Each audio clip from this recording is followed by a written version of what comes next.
The morning sky above Earth looked wrong. Jake Morrison stood at the window of his command center and watched as massive alien ships blocked out the sun. The ships were so large they cast shadows across entire continents. For 3 days now, the Galactic Coalition fleet had been waiting in Earth's orbit, and everyone knew what was coming. Jake had been a soldier for 23 years, but he had never seen anything like this. The Coalition ships were beautiful in a terrifying way. The Veltar vessels looked like floating crystals that caught and bent light in impossible patterns. The Zephyrian ships were more like living clouds, their gas-filled hulls shifting and flowing as they moved through space. There were dozens of other species in the fleet, each with their own unique designs, but they all shared one thing in common. They were here to end humanity's time on Earth. The ultimatum had come 48 hours ago. A single message broadcast to every device on the planet. The Coalition's voice was cold and mechanical as it spoke in perfect English. Humanity has been deemed incompatible with galactic society. Your species displays excessive aggression and unpredictable behavior patterns. You have 48 hours to evacuate your homeworld. Any humans remaining after this deadline will be considered hostile and dealt with accordingly. Jake turned away from the window and looked at the chaos in his command center. Officers and technicians rushed back and forth, coordinating the largest evacuation in human history. 12 billion people needed to be moved off Earth in less than 2 days. It should have been impossible, but humans had always been good at doing impossible things when their backs were against the wall. Lisa Hayes was bent over a communication console, her voice hoarse from hours of constant coordination. She was managing the civilian evacuation from the orbital stations above Luna. Transport 77 Alpha, you are cleared for docking at Bay 12. We have 3,000 refugees waiting for pickup at coordinates 4-4-7. She looked up at Jake with tired eyes. We're running out of time and running out of ships. The evacuation fleet was a mixture of everything humanity could put into space. Military vessels, civilian transports, cargo haulers, even luxury yachts had been pressed into service. The larger ships were taking on as many people as possible, packing them into cargo holds and maintenance bays. Every available space was being used. Children were sleeping in supply closets while their parents worked to strip Earth of everything valuable that could be carried. Ryan, Cole's voice crackled over the radio from his position near the moon. Command, this is Pathfinder. We have the last batch of scientific equipment loaded. The research teams from Antarctica are aboard and ready for transport. His ship was one of the deep space reconnaissance vessels that had been converted into a mobile laboratory. If humanity was going to survive in exile, they would need their best minds and their most advanced technology. Jake walked to the central display table where a holographic map of the solar system showed the progress of the evacuation. Green dots represented loaded ships heading for the outer system. Red dots showed coalition vessels maintaining their threatening positions. Yellow dots marked the evacuation sites where humans were still being loaded onto transports. There were too many yellow dots and not enough green ones. How many people are we going to lose? Jake asked the question that everyone was thinking. But nobody wanted to answer. Lisa looked at her numbers again. At current rates, we can evacuate maybe 11.5 billion people. That leaves 500 million who won't make it off the planet in time. She paused and added quietly, that's assuming the Coalition gives us the full 48 hours. The Coalition had been very clear about their reasons for this action.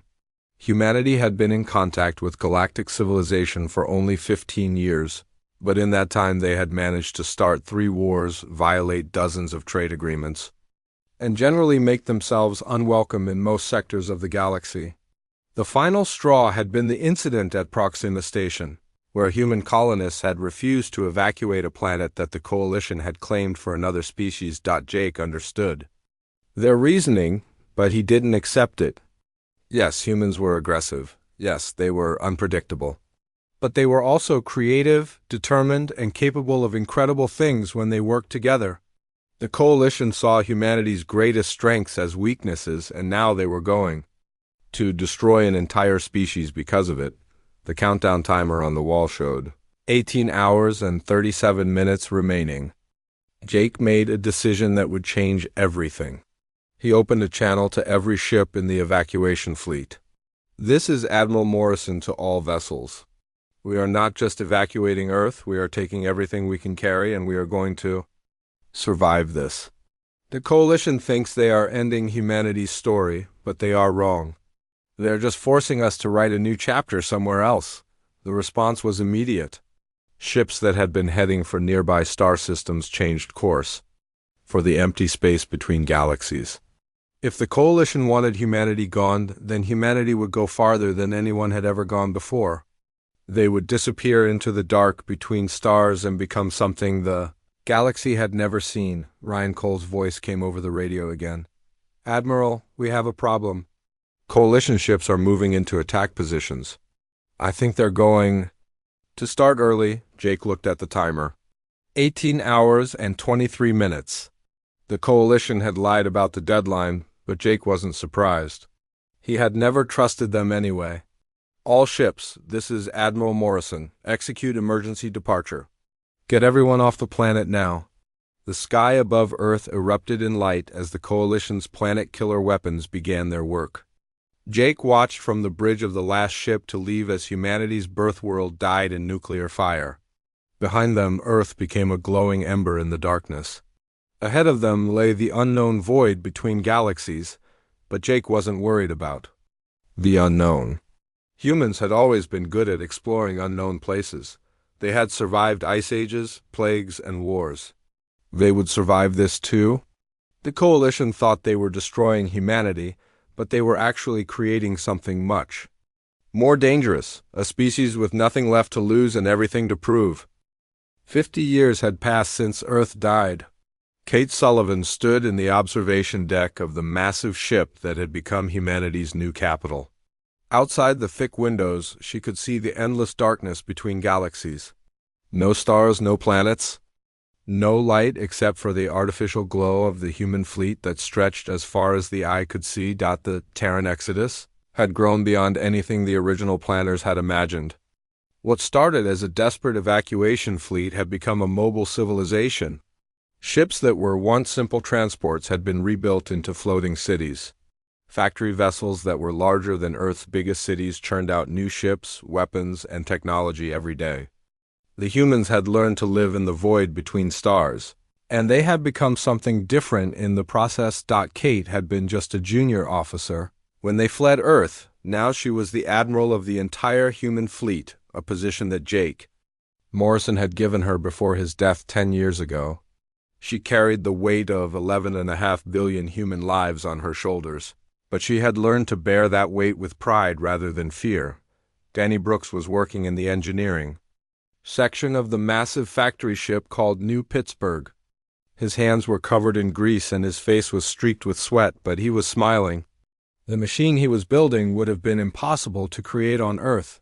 It required zero gravity, perfect vacuum, and materials that could only be forged in the heart of a star. But humans had learned to work with materials that other species couldn't even imagine. Admiral Sullivan to Engineering Base 7. Kate's voice came through the speakers. How is the new drive system coming along? Danny wiped his hands on a rag and activated the communication panel. We're ahead of schedule, Admiral. The quantum tunnel generators are working better than expected. We should be able to move the entire fleet 50,000 light-years in a single jump. The new technology was beyond anything the Coalition had ever developed. Humans had been forced to innovate in ways that would have been impossible if they had stayed on Earth, without planets to provide resources. They had learned to harvest energy from black holes and mine materials from the quantum foam of space itself. Without the safety of atmosphere and gravity, they had developed biology that could survive in hard vacuum and technology that worked in conditions that would destroy normal equipment. Amy Foster was in her laboratory on the research vessel called Darwin's Dream. She had been studying the empty space between galaxies for 40 years, and she had made discoveries that would have revolutionized galactic science. The void wasn't empty at all. It was full of dark matter, exotic particles, and forms of energy that the Coalition had never detected. Computer, run simulation 743, Amy said as she worked at her console. The holographic display showed a new type of weapon that could bend space and time around a target. The Coalition's shields were designed to stop energy and matter, but they couldn't stop an attack that came from a different dimension entirely. Amy had also been working on biological improvements for the human species. Living in the void had forced humans to adapt in ways that evolution never intended. They had developed better radiation resistance, improved oxygen efficiency, and enhanced mental capabilities. Children born in the fleet were smarter, stronger, and more adaptable than their parents had ever been. Steve Parker was commanding a scouting mission at the edge of the Milky Way galaxy. His ship was invisible to Coalition sensors, using technology that made it exist in a state between dimensions. He had been watching Coalition space for 20 years, mapping their defenses and learning their weaknesses. "This is Scout 7-2. Fleet Command," Steve spoke into his communication device. "The Coalition has expanded into the old human territories. They're using our former colonies as mining operations. Their security is light because they think we're all dead?" The intelligence that Steve and his fellow scouts gathered painted a picture of a coalition that had grown fat and lazy after humanity's destruction. They had claimed human worlds, human resources, and human space. They had told the galaxy that destroying humanity was necessary for galactic peace, but they had really done it to steal everything humans had built. Kate reviewed the scout reports in her command center. The Coalition thought they had won, but they had actually created their own worst nightmare. They had taken a species that was already aggressive and unpredictable, and they had given them 50 years to become something much worse. They had given humans time to heal their anger into cold determination, and they had given them time to build weapons that could destroy entire star systems. The human fleet had grown from a few thousand ships to over 2 million vessels. Some were so large they had their own gravity. Others were so small they could slip through Coalition sensor nets without being detected. All of them were crewed by humans who had been raised on stories of Earth's destruction and the Coalition's betrayal. Danny completed another weapon system and sent it to the testing facility. The device could create artificial black holes that would consume anything within a light-year radius. It was one of hundreds of new technologies that humans had developed during their exile. They had learned to fight in ways that the Coalition couldn't understand or defend against. Amy finished her latest biological enhancement project. The new modification would allow humans to survive in the vacuum of space for hours without protection. It would also give them the ability to see across multiple dimensions and communicate using quantum entanglement. The Coalition had created humanity's greatest weakness by forcing them to live in impossible conditions, but they had also created humanity's greatest strength. Steve sent another report from the galaxy's edge. The Coalition had detected strange energy signatures in the void between galaxies, but they dismissed them as natural phenomena. They couldn't imagine that anyone could survive in such conditions, let alone build a civilization there. Their arrogance would be their downfall. Kate looked at the reports and smiled. The Coalition had expected humanity to die in the dark between stars. They had expected the harsh conditions to kill them within a few years. They had expected human civilization to collapse without planets to live on. They had been wrong about everything. The humans had not just survived in the void. They had thrived. They had built a mobile empire that could go anywhere in the universe. They had developed technology that made them nearly invincible. Most importantly, they had learned to work together in ways that would have been impossible on Earth. The Coalition thought they had destroyed humanity, but they had actually perfected it. And now, 50 years later, it was time for the galaxy to learn what humans had become in the darkness between stars. Alex Turner had been living a lie for 70 years. To the Coalition, he was just another refugee from a minor species that had been destroyed in a border war. His false identity papers said he was from the Rigel system, and his modified appearance made him look like a typical humanoid trader. But Alex was human, and he had never forgotten what the Coalition had done to Earth. He sat in a bar on Centauri Prime.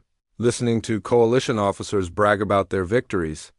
The alcohol made them talkative, and Alex had learned to be a very good listener. Tonight, they were discussing the new defense grid that protected the coalition's core worlds. They thought they were safe because humanity was extinct, but Alex was recording every word they said. The orbital platforms around Veltar Prime can destroy 1,000 ships in minutes, one officer was saying. But we probably won't need them. Who's going to attack us? The humans are dead, and nobody else has the courage to challenge the coalition. Alex smiled and bought another round of drinks. The more they talked, the more intelligence he could gather. For 70 years, he and hundreds of other watchers had been living among the coalition species, learning their secrets and mapping their weaknesses. The coalition thought they had killed all the humans, but they had missed the ones who were already living among them. Mary Collins was working in her trading post on the edge of Zephyrian space. To her customers, she was a half-breed merchant who dealt in exotic materials from the Outer Rim. Her modified biology made her look like a cross between a human and a Veltar, which was perfect for her cover identity. Nobody suspected that she was actually a pure human who had undergone surgical and genetic modifications. She was currently dealing with a Zephyrian military contractor who wanted to buy rare metals for ship construction. As they negotiated, Mary was secretly scanning his equipment and recording the technical specifications. Every piece of information she gathered was another piece of the puzzle that would help humanity plan their return. These materials are perfect for our new battleship designs, the contractor was saying. Our ships will be so advanced that even if the humans somehow came back from the dead, they wouldn't be able to touch us. Mary nodded and smiled while she copied the battleship blueprints from his datapad. The Zephyrians had no idea that their advanced technology was already obsolete compared to what humanity had developed in exile. But it was still useful to know exactly what they would be facing when the time came. Ben Harris was running the entire Watcher network from a hidden base in the Kuiper belt of a dead star system. His facility was built into an asteroid that had been hollowed out and equipped with the most advanced communication systems humanity had ever created. From here, he could coordinate with Watchers across the galaxy and relay their intelligence back to the Exodus fleet. The latest reports painted a picture of a coalition that had grown weak and divided. After humanity's destruction, they had expanded, rapidly claiming human colonies and resources, but success had made them lazy. Their military was spread thin across too many systems, and their politicians were more interested in fighting each other than maintaining their defenses. Agent Collins reports successful infiltration of Zephyrian Naval Command, Ben read from his console. She has obtained complete defensive plans for their core systems. Agent Turner has confirmed that Coalition intelligence believes all humans are extinct. They have no active monitoring for human activity. The Watchers had also discovered something unexpected. Humanity's destruction had become a legend among the galaxy's oppressed species. The Coalition had portrayed it as a victory for galactic peace, but many species secretly admired the humans who had stood up to the mighty Coalition. Some even whispered that humanity would return someday to free the galaxy from Coalition rule. Ben smiled as he read reports from Watchers embedded in resistance movements across Coalition space. The Aquarians had never fully supported humanity's exile and were quietly building their own military forces. The insectoid hive minds respected strength above all else and had begun to question whether they had chosen the right side. Even some Coalition member species were starting to wonder if destroying humanity had been the right choice. The most important discovery was that the Coalition had grown complacent. They had positioned their most powerful fleets around their core worlds, but they had left their outer territories lightly defended. They were using human technology that they had stolen from abandoned colonies, but they didn't fully understand how it worked. Most importantly, they had no idea that humanity was still alive and watching them. Alex finished his drink and left the bar with a data chip full of military secrets. Tomorrow he would transmit the information to Ben's hidden base, and from there it would reach the Exodus fleet. The Coalition officers would wake up with hangovers and no memory of What they had revealed to a simple refugee trader. Mary completed her business deal and watched the Zephyrian contractor leave with his materials. She had given him exactly what he paid for, but she had also given him something extra. The metals were embedded with microscopic tracking devices that would allow humanity to monitor every ship built with them. The Coalition thought they were buying materials for their defense, but they were actually buying the tools of their own destruction. Ben compiled the latest intelligence reports and prepared to transmit them to the Exodus fleet. The message would travel through quantum encrypted channels that the Coalition's best scientists couldn't break. In a few hours, Admiral Sullivan would know exactly how weak the Coalition had become and exactly where to strike when humanity returned. The Coalition had made a critical mistake when they decided to destroy humanity. They had assumed that killing a species meant killing all of them, but humans were harder to kill than most species realized. They had survived ice ages, plagues, and wars that would have destroyed other civilizations. They had learned to adapt, to hide, and to wait for the right moment to strike back. The Watchers had been waiting for 70 years, but their patience was about to be rewarded. The Exodus fleet was finally ready to return, and thanks to the intelligence gathered by the Watchers, they would know exactly how to destroy the Coalition that had murdered their homeworld. Alex looked up at the stars and smiled. The Coalition thought they were safe because humanity was extinct, but they were about to learn that humans were very hard to kill. And when they came back, they would not be the same species that had fled Earth 75 years ago. They would be something much more dangerous, something that the Coalition had created through their own cruelty and arrogance. The galaxy was about to discover what happened when you tried to destroy humanity and failed to finish the job. The Coalition border station at Galactic Edge had been monitoring empty space for 300 years. Commander Vextal of the Veltar species was finishing his shift when his sensors detected something impossible. A massive energy signature was approaching from the void between galaxies, moving faster than anything in the Coalition database. Run a full-spectrum analysis, Vextal ordered his technician. Check for equipment malfunction. Nothing that large should be able to move that fast. The technician worked frantically at his console. Commander, the readings are correct. Multiple contacts estimated 2 million vessels approaching at 90% light speed. They will reach the galactic rim in 6 hours. Vextal felt his crystalline body go cold. 2 million ships was larger than the entire Coalition fleet. He opened the priority channel to Coalition High Command. This is Border Station 7 to Central Command. We have a massive unidentified fleet approaching from intergalactic space. Request immediate reinforcement.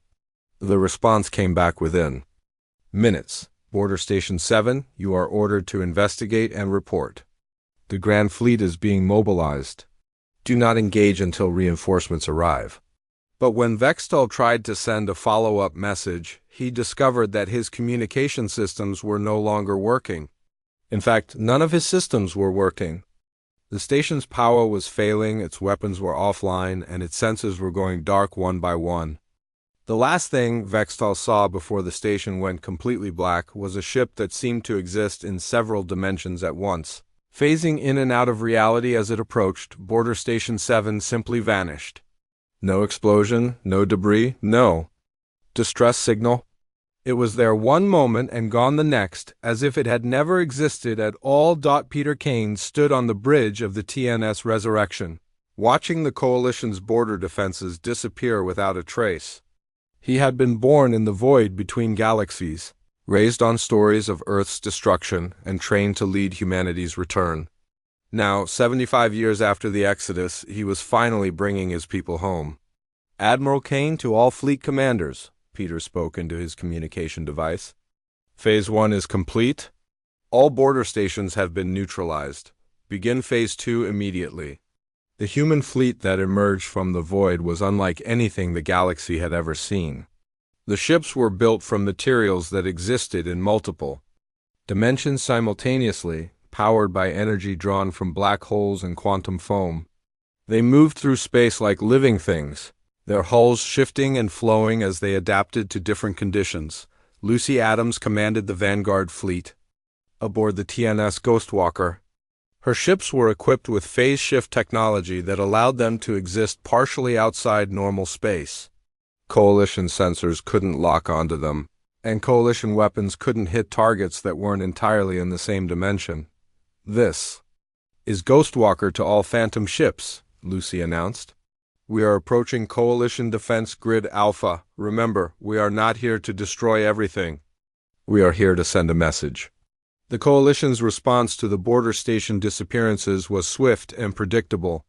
The Grand Fleet, consisting of over 50,000 ships from dozens of species, rushed to the galactic rim to meet this mysterious threat. They arrived expecting to find pirates or rebels, but what they found was something that defied their understanding of what was possible. The first engagement lasted exactly 17 minutes.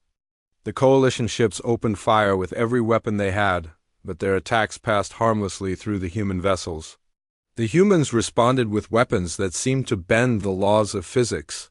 Ships were crushed by artificial gravity wells, torn apart by dimensional rifts, or simply frozen in time until they could be captured intact. Admiral Korthak of the Zephyrian fleet watched in horror as his most advanced battleships were destroyed by enemies that seemed to predict every move he made. "All ships retreat to defensive positions. We need to regroup and analyze these new weapons." But retreat was impossible.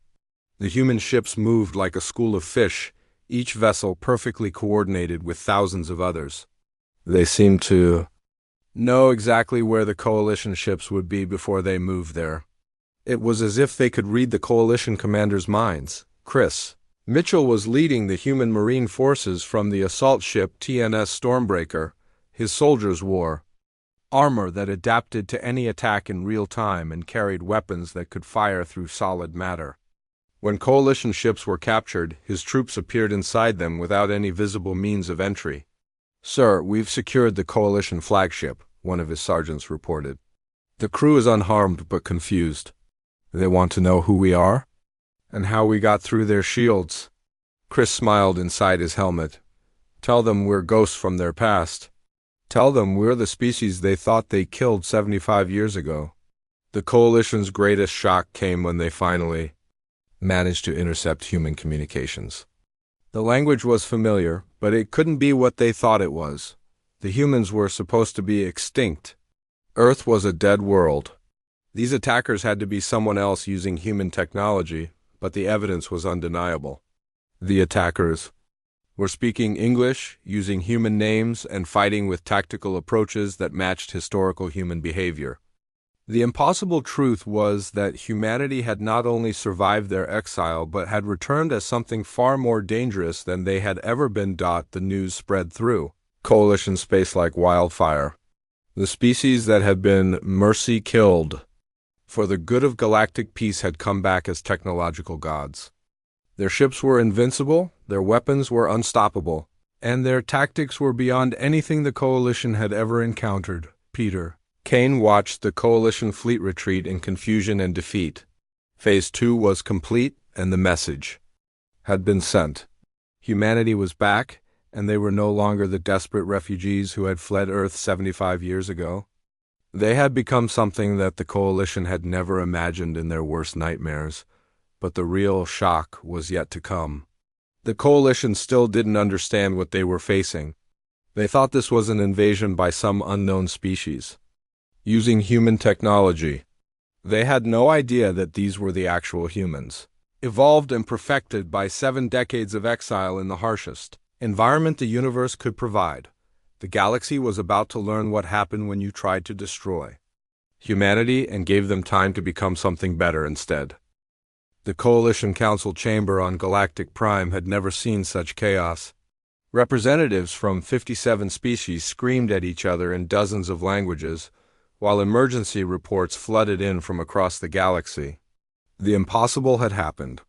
Humanity had returned from extinction, and they were systematically destroying everything the Coalition had built. Supreme Chancellor Velinara of the crystalline Veltar stood at the center of the chaos, her transparent body flickering with stress. Patterns. Order. We must have order. She commanded, but her voice was lost in the pandemonium. The reports were getting worse by the hour. 3 entire star systems had fallen to the human fleet in the past week. Coalition defenses that had taken centuries to build were being dismantled in hours. Worse still, the humans seemed to know exactly where to strike for maximum damage while causing minimal casualties. "They're not trying to kill us," Admiral Korthek of the Zephyrian fleet reported via hologram. "They're humiliating us. My flagship was captured without a single death, but they took it apart and put it back together with technology I don't understand. It's now more advanced than anything in our fleet." Kelly Wright stood on the bridge of the TNS Resurrection, watching the Coalition's capital system through the massive view screen. The planet below was beautiful in its own alien way, with floating crystal cities that caught and reflected the light of 3 suns. She almost felt sorry for what was about to happen. "Admiral, we have confirmation that all Coalition leadership is gathered on the surface," her communications officer reported. "The Watchers inside the government have provided exact locations for all military and political targets." Kelly nodded. The Watchers had done their job perfectly. After 75 years of hiding among the Coalition species, they had positioned themselves in every important government and military organization.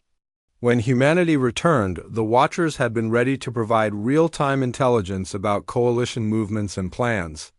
"Begin the demonstration," Kelly ordered. The battle of Galactic Prime was unlike anything in recorded history. The human fleet didn't attack the planet directly. Instead, they surrounded it with a barrier of pure energy that cut off all communication and transportation.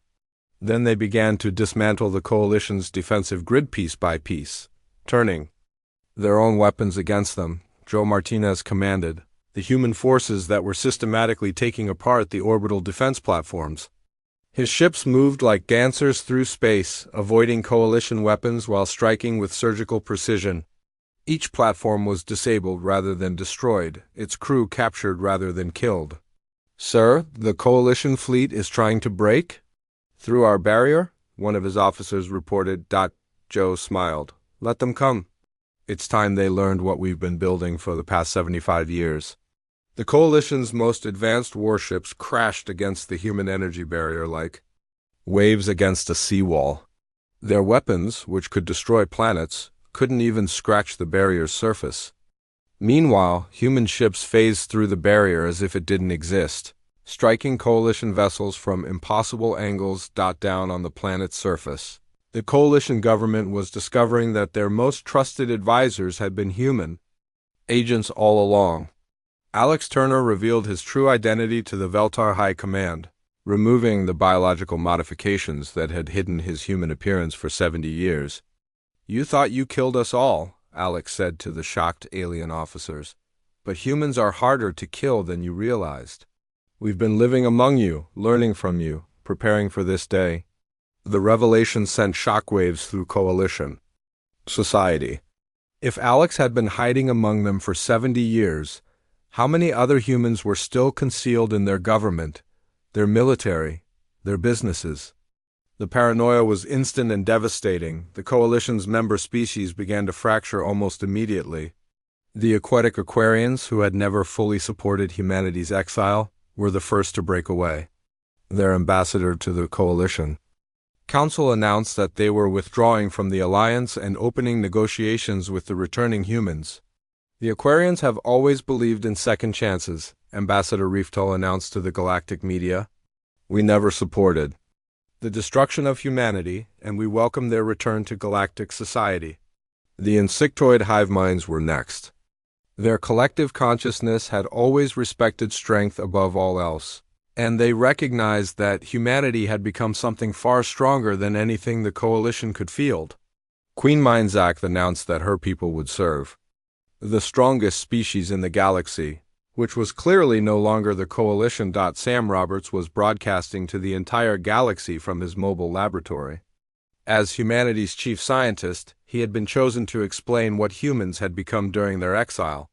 His message was being transmitted on every frequency, translated into every known language. "We are still human," Sam announced to billions. of listeners across the galaxy, but we are human perfected by necessity. 75 years of life in the void between galaxies has taught us to survive in conditions that would kill any other species. We have learned to draw energy from black holes, to build materials from quantum foam, to exist in multiple dimensions simultaneously. Sam's demonstration showed Coalition scientists things they had thought impossible. Humans who could survive in hard vacuum, technology that operated outside the normal laws of physics, weapons that struck from other dimensions. The Coalition had created their own worst nightmare by forcing humanity to evolve beyond their original limitations. The most shocking revelation came when Sam showed recordings of human children being born and raised in the void between galaxies. These new generations were adapted to conditions that would instantly kill normal humans. They could see across multiple dimensions, communicate through quantum entanglement, and manipulate matter at the atomic level with their thoughts alone. You tried to destroy us because you thought we were too dangerous, Sam continued. But exile has made us something far more dangerous than we ever were on Earth. The question now is whether we will use our new abilities to help the galaxy or to rule it. The Coalition's leadership finally understood the true scope of their mistake. They had not simply failed to destroy humanity. They had driven humanity to become something that could destroy them with ease. The species they had feared for being too aggressive and unpredictable had spent 75 years becoming the most powerful force the galaxy had ever seen. Chancellor Velinara tried one last desperate measure. She activated the Coalition's ultimate weapon, planet-killer devices that could destroy entire star systems. If they couldn't defeat humanity, they would deny them the galaxy by destroying everything in it, but the weapons wouldn't fire. The humans had already infiltrated every system, disabled every weapon, and taken control of every defense. The Coalition had spent so long believing their former enemies were dead that they had never protected themselves against the living. Kelly, Wright's voice came through every speaker on Galactic Prime. Supreme Chancellor, this is Admiral Kelly. Wright of the Terran Exodus Fleet, your weapons are offline, your fleets are captured, and your government is surrounded. It's time to discuss terms. The Coalition had been utterly defeated, but humanity's greatest test was yet to come. The galaxy was watching to see what the returning humans would do with their overwhelming victory. Would they seek revenge for Earth's destruction, or would they prove that their exile had taught them something more valuable than the art of war? The Coalition's final act of desperation came without warning. Supreme Chancellor Velinara activated the Planet Killer, weapons aimed at her own core worlds rather than surrender them to humanity. If the Coalition couldn't rule the galaxy, then no one would. The massive weapons charged up to destroy billions of innocent civilians on Coalition planets. Grace Taylor was commanding the humanitarian fleet when the alarm started screaming across her bridge. Admiral, we're detecting massive energy buildup from Coalition planet killers. They're targeting their own worlds. Grace didn't hesitate. All ships emergency deployment. We have maybe 10 minutes before those weapons fire. Get every transport to every Coalition world now. What happened next shocked the galaxy more than humanity's return or their overwhelming military victory. The species that had every reason to seek revenge instead launched the largest rescue operation in galactic history. Human ships that had been built for war suddenly transformed into evacuation vessels, racing to save the lives of their former enemies. Nick Brooks was piloting one of the rescue ships as it approached a Coalition world that was about to be destroyed by its own government. His ship phased through the planet's defensive shields as if they were made of air, appearing in the atmosphere above the largest cities. This is Captain Brooks of the Terran Rescue Fleet, he broadcast on all frequencies. Your government has targeted this world for destruction. We are here to evacuate all civilians. Gather at the marked coordinates immediately. The Coalition civilians couldn't believe what they were hearing.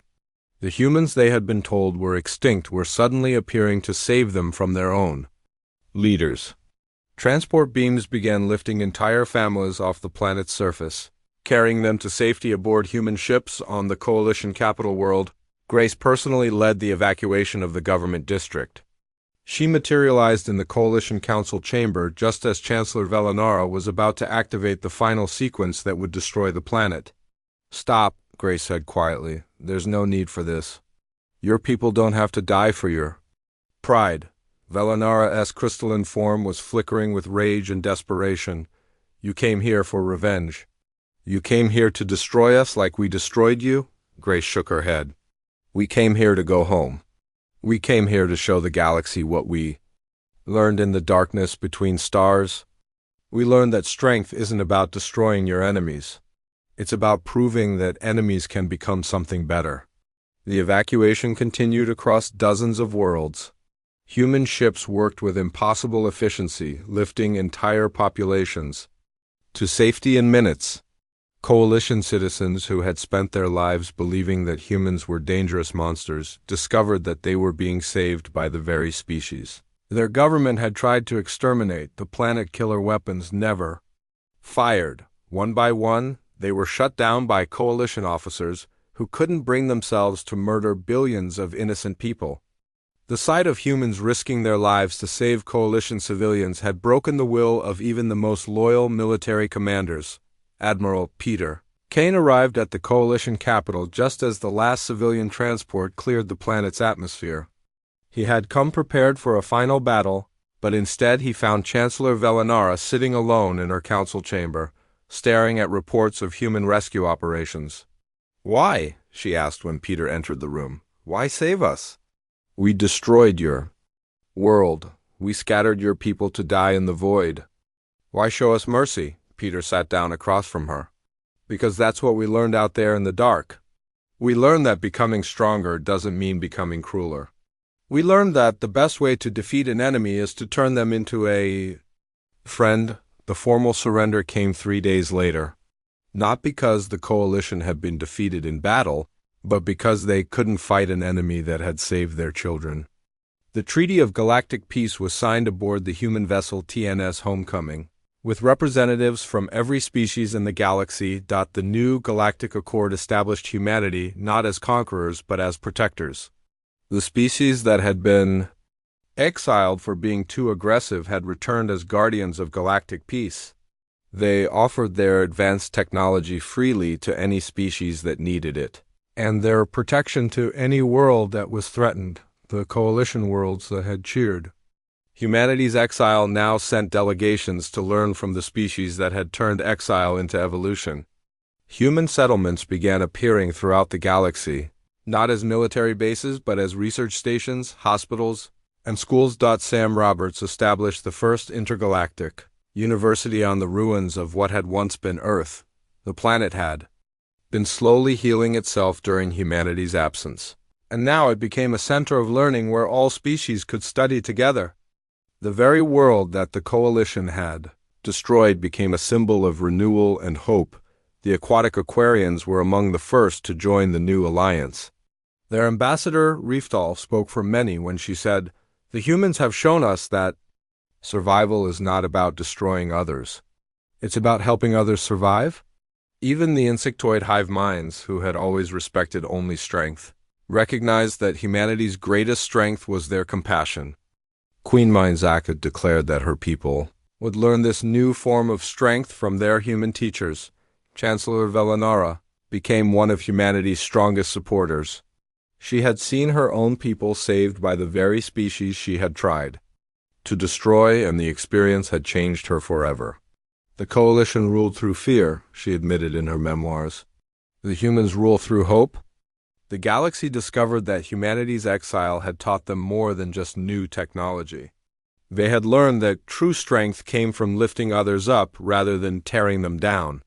They had learned that the best victory was one that created no losers. Admiral Kane's final log entry became required reading in schools across the galaxy.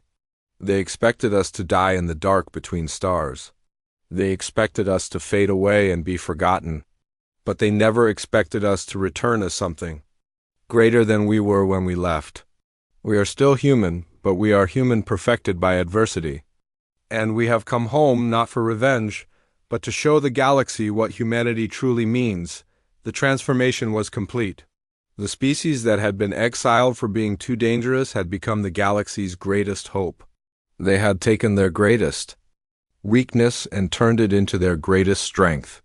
They had proven that even in the darkest exile, a species could choose to become better rather than bitter. A century later, the galaxy was a place of peace and prosperity that no one had thought possible. Human technology had revolutionized civilization, but their philosophy had revolutionized society. The lesson they had learned in the void between galaxies became the foundation of a new galactic culture. That strength without compassion is just cruelty, but compassion with strength can change the universe. The humans had come home, and they had brought hope with them.